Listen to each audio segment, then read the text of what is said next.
അപ്പോൾ ഇന്നത്തെ വീഡിയോ നമ്മൾ കാണിക്കാൻ വന്നത് ഒരു എക്കോ സ്പോർട്ടാണ്. 2013 വണ്ടീൻ്റെ മോഡൽ വരുന്നത്. അത്യാവശ്യം നല്ല വൃത്തിയുള്ള വണ്ടിയാണ്. 1,14,000 കിലോമീറ്ററാണ് വണ്ടി ഓടിയിട്ടുള്ളത്.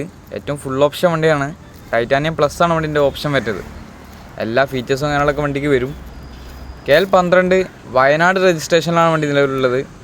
പിന്നെ വണ്ടി ഡീസലാണ്. 1.5 ലിറ്റർ ഡീസൽ എഞ്ചിനാണ് വണ്ടിക്ക് വരുന്നത്. ഏകദേശം നമുക്കൊരു 18 കിലോമീറ്ററൊക്കെ മൈലേജും കിട്ടും. 18-20 ലെവലൊക്കെ കിട്ടും. ഇരുഭാഗത്ത് അത്യാവശ്യം നല്ല വൃത്തിയുണ്ട്. സീറ്റ് കവർ കാര്യങ്ങളൊക്കെ ചെയ്തിട്ടുണ്ട്. പിന്നെ ഫുൾ ഓപ്ഷൻ വണ്ടി ആയതുകൊണ്ട് എല്ലാ ഫീച്ചേഴ്സും വണ്ടിക്ക് വരും. ബട്ടൺ സ്റ്റാർട്ടൊക്കെയാണ് വണ്ടിക്ക് വരുന്നത്. 4 door power window, mirror adjustment, പിന്നെ company stereo, steering control, 2 air bag, alloy wheel, അത്രയുള്ള ഒരുപാട് ഫീച്ചേഴ്സ് വണ്ടിക്ക് വരുന്നുണ്ട്. ടയർ ഭാഗമൊക്കെ നോക്കുകയാണെന്നുണ്ടെങ്കിൽ കുഴപ്പമില്ലാത്തൊരു ആവറേജ് ടയർ ഉണ്ട് വണ്ടിക്ക്. ആ വണ്ടിക്ക് റേറ്റ് വരുന്നത് 3,60,000 രൂപയാണ്.